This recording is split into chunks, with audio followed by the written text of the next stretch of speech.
Saudara-saudari yang terkasih, jumpa lagi dalam Pelita Hati hari ini, Minggu tanggal 25 Juli 2021, hari Minggu biasa yang ke-17.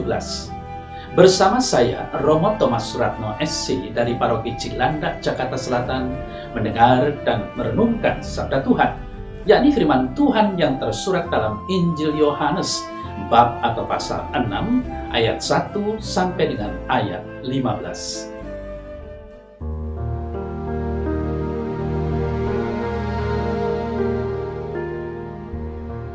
Sekali peristiwa, Yesus berangkat ke seberang Danau Galilea, yaitu Danau Tiberias. Orang banyak berbondong-bondong mengikuti dia karena mereka melihat mukjizat-mukjizat penyembuhan yang diadakannya terhadap orang-orang sakit. Dan Yesus naik ke atas gunung dan duduk di situ dengan murid-muridnya. Dan Paskah, hari raya orang Yahudi, sudah dekat. Ketika Yesus memandang sekelilingnya dan melihat bahwa orang banyak berbondong-bondong datang kepadanya, berkatalah ia kepada Filipus, "Di manakah kita akan membeli roti supaya mereka ini dapat makan?" Hal itu dikatakannya untuk mencobai dia, sebab ia sendiri tahu apa yang hendak dilakukannya. Jawab Filipus kepadanya, "Roti seharga 200 dinar tidak akan cukup untuk mereka ini, sekalipun masing-masing mendapat sepotong kecil saja." Seorang dari murid-muridnya, yaitu Andreas, saudara Simon Petrus, berkata kepadanya, "Di sini ada seorang anak yang mempunyai 5 roti jelai dan 2 ikan. Tetapi apakah artinya itu untuk orang sebanyak ini?" Kata Yesus, "Suruhlah orang-orang itu duduk." Adapun di tempat itu banyak rumput. Maka duduklah orang-orang itu, kira-kira 5.000 laki-laki banyaknya. Lalu Yesus mengambil roti itu, mengucap syukur dan membagi-bagikannya kepada mereka yang duduk di situ. Demikian juga dibuatnya dengan ikan-ikan itu, sebanyak yang mereka kehendaki. Dan setelah mereka kenyang, ia berkata kepada murid-muridnya, "Kumpulkanlah potongan-potongan yang lebih, supaya tidak ada yang terbuang." Maka mereka pun mengumpulkannya dan mengisi 12 bakul penuh dengan potongan-potongan dari kelima roti jelai yang lebih setelah orang makan. Ketika orang-orang itu melihat mukjizat yang telah diadakannya, mereka berkata, "Dia ini adalah benar-benar nabi yang akan datang ke dalam dunia." Karena Yesus tahu bahwa mereka hendak datang dan hendak membawa dia dengan paksa untuk menjadikan dia raja, ia menyingkir pula ke gunung seorang diri.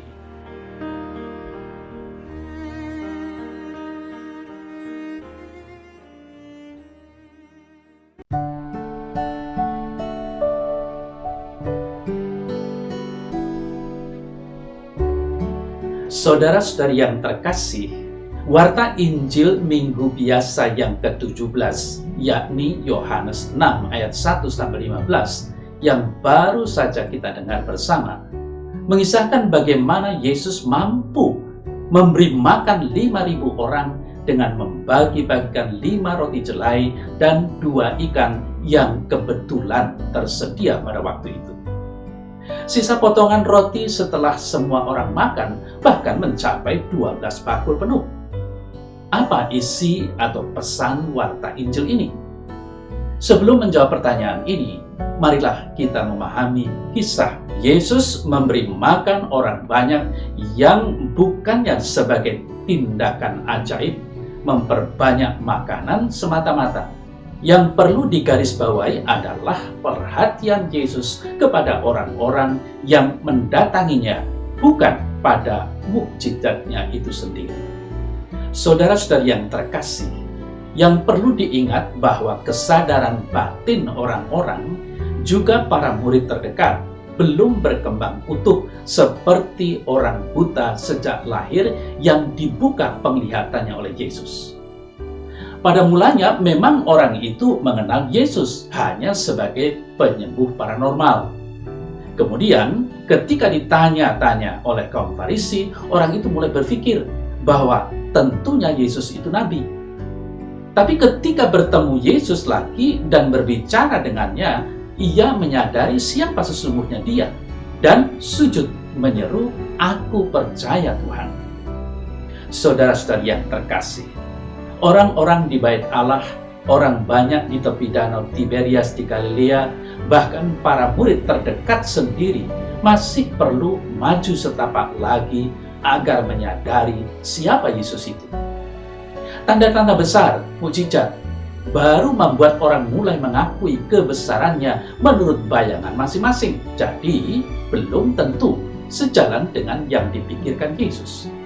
Kebenaran baru tercapai bila orang berani maju sendiri seperti orang tadi. Nah, saudara-saudari yang terkasih, kisah memberi makan 5.000 orang ini dapat dijumpai dalam semua Injil. Markus bab 6 ayat 30 sampai dengan 44, Matius bab 14 ayat 13 sampai dengan 21, dan juga Lukas bab atau pasal 9 ayat 10 sampai dengan 17.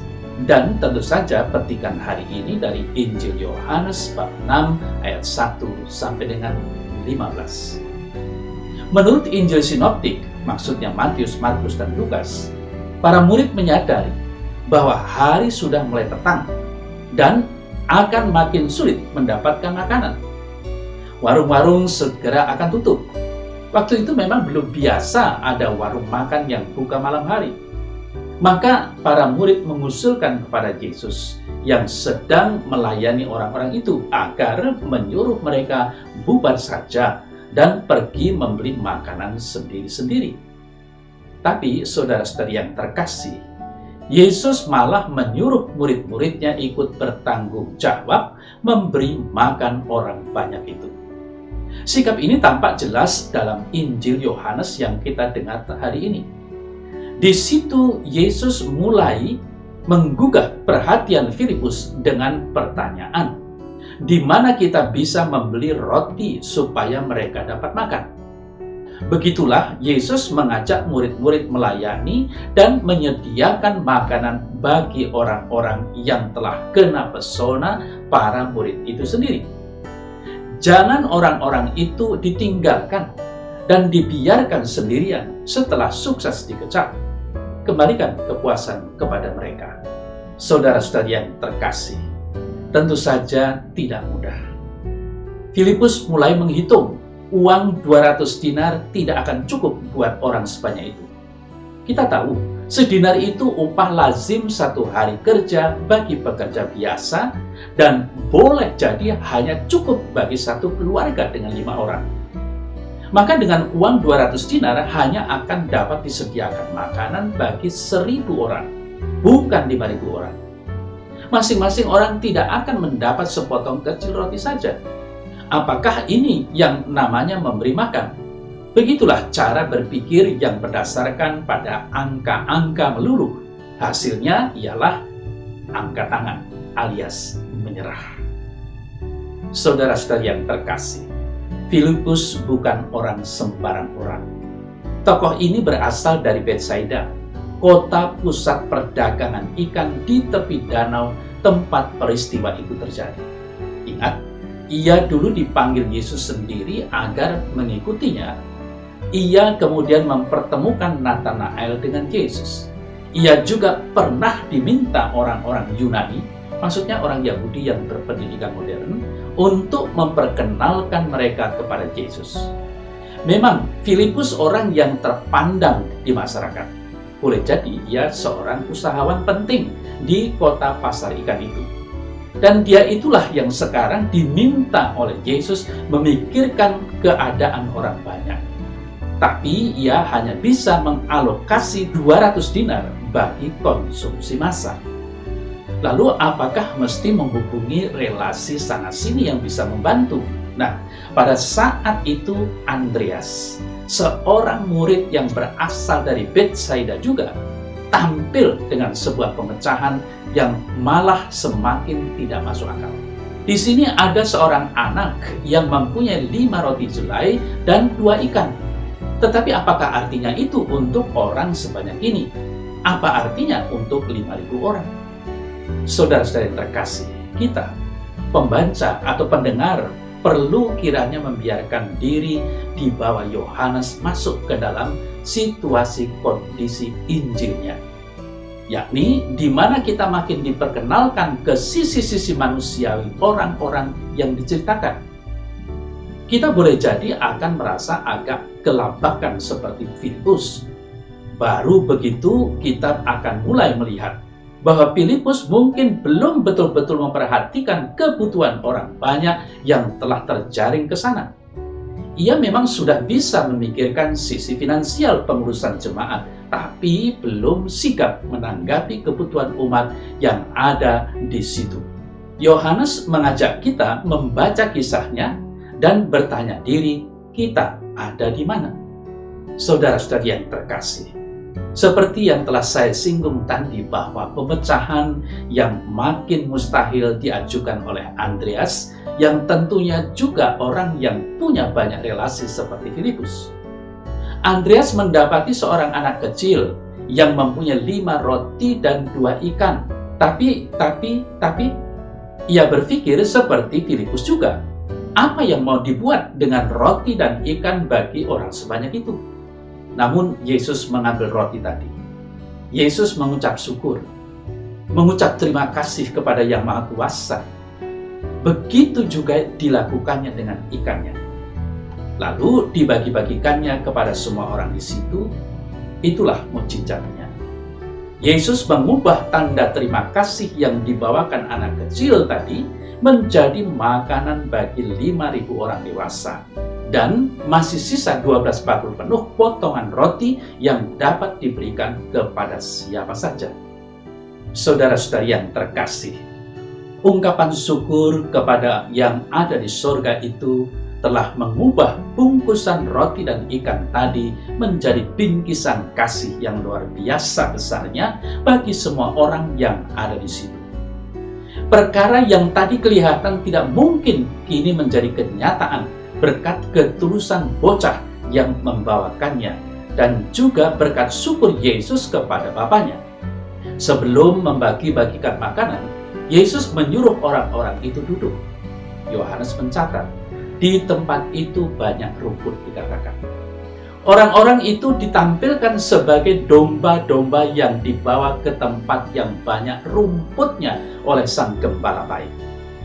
Terasa suasana tentram yang di tempat orang-orang itu berada bersama dengan Yesus, tokoh yang mereka dengarkan dan mereka ikuti kemana saja ia pergi. Itulah gembala yang baik. Dan saudara-saudari yang terkasih, orang-orang yang telah dikenyangkan seperti dikisahkan dalam petikan hari ini hanya melihatnya sebagai nabi yang telah datang ke dunia dan malah ingin menjadikan dia raja. Memang tindakan Yesus berulang kali mengingatkan akan Musa yang juga telah memberikan roti kepada umat Israel. Sama seperti Musa, Yesus berada di atas gunung dan lagi menarik diri ke atas gunung sendirian. Yesus ini tampak sebagai nabi yang akan datang. Nabi yang seperti Musa, nabi yang dijanjikan dalam Taurat Musa. Kemudian memberi makan ini juga mirip dengan tindakan seorang nabi lain, Nabi Elisa, yang telah memberikan 20 roti jelai kepada 100 orang dan masih ada sisanya. Yesus seorang nabi seperti Elisa dan tentu saja melebihi Elisa.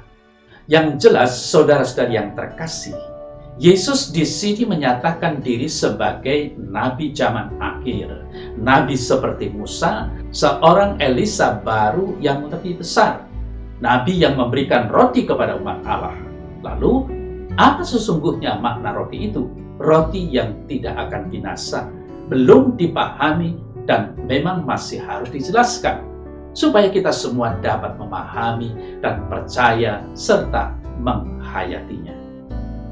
Saudara-saudari yang terkasih, dari tanda mukjizat ini, kita bersama-sama orang banyak sebenarnya sudah bisa menarik kesimpulan bahwa Yesus itu nabi yang akan datang ke dalam dunia. Akan tetapi, belum tentu kita memahami maknanya dengan lebih tepat ketimbang mereka.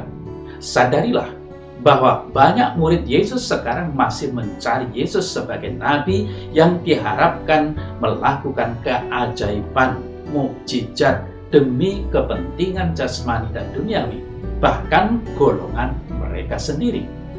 Maka saudara-saudari yang terkasih, marilah kita yang menyadari bahwa Tuhan itu Tuhan semua orang, sehingga kita orang beriman juga hendaknya bertanya diri, apa yang bisa kita lakukan bagi banyak orang yang sekarang sedang kelaparan dan menantikan kebaikan Tuhan lewat diri kita. Di satu pihak, memang kita harus mewartakan kabar keselamatan Injil. Namun di lain pihak, harus melihat kenyataan bahwa sekarang banyak orang yang mengharapkan uluran tangan kita karena mungkin saja kena PHK, penghasilan terhenti, ekonomi jalan di tempat bahkan berhenti.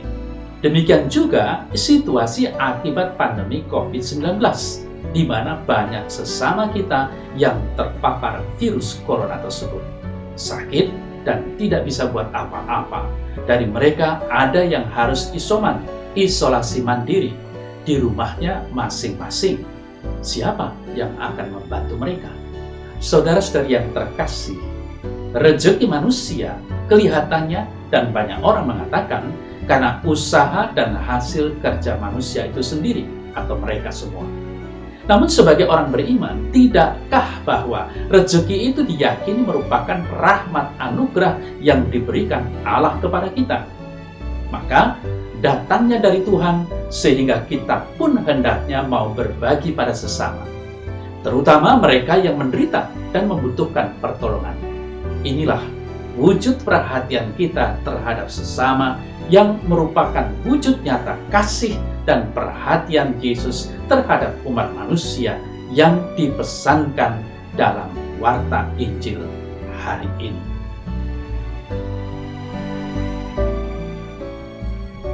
Dalam nama Bapa dan Putra dan Roh Kudus. Amin. Ya Allah Bapa di sorga, Engkaulah Allah yang maha murah.